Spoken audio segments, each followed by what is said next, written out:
ရိုးရှင်းနဲ့ငါးငပိချက်ကိုချက်စားကြမယ်ကဲအခုပြင်ဆင်ထားတဲ့ဟာလာကြက်သွန်လေးတွေကြက်သွန်ဖြူလေးတွေငပိစိမ်းစားတွေမြုပ်သီးစိမ်းလေးတွေပေါ့နော်အရှင်သစ်ပြုလုပ်ထားပါတယ်အဲ့ဒါလေးတွေကိုစီတက်ပြီးတော့မွေးမွေးလေးကဲမွေးမွေးလေးကဲစီတက်နေပါတယ်ဟာလာပြီးသွားလို့ရှိရင်ရန်ဆက်ပြဲလန်နေတဲ့ခါတဲ့ငါးငပိချက်ဆက်ဆက်လေးမြိတ်လေးစားမယ်ဒီလိုမြိတ်လေးစားဖို့အတွက်ကိုနော်အမျော်ခံပြီးတော့လုပ်နေတာအမ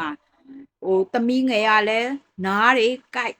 ကိုကလည်းလက်တွေနားအဲ့ဒါကိုမှဆက်လေးစားခြင်းနဲ့သွေးတောင်းလာတော့လေအဲ့ဒါကြောင့်မို့ခိုင်မဖြစ်မနေပေါ့နော်အညော်ခံပြီးချက်စားပါတယ်ကဲပြင်ဆင်ထားတဲ့ခရမ်းကျင်သီးလေးတွေကိုငပိစိမ်းစားလေးနဲ့စီတက်ပြီးတဲ့အခါမှာ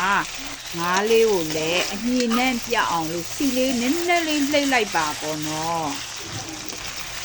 ငယ်ချင်းတွေမြင်တဲ့အတိုင်းပဲအလုံး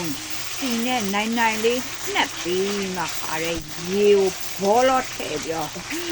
ငါပိကြောက်ချက်လိုက်ပါတယ်အမှန်တော့ငရုတ်သီးစိမ်းနဲ့ကြက်သွန်ဖြူနဲ့ကတော့ထောင်းပြီးတော့ထဲဖို့ပါပဲလှဲတဲ့ဆက်ကလေးကပြက်သွားတာနဲ့ပဲဒီတိုင်းသမလိုက်ရပါတယ်ရှင်ကဲငါပိကြောက်မှုန့်မွေးလို့တော့ရပါပြီ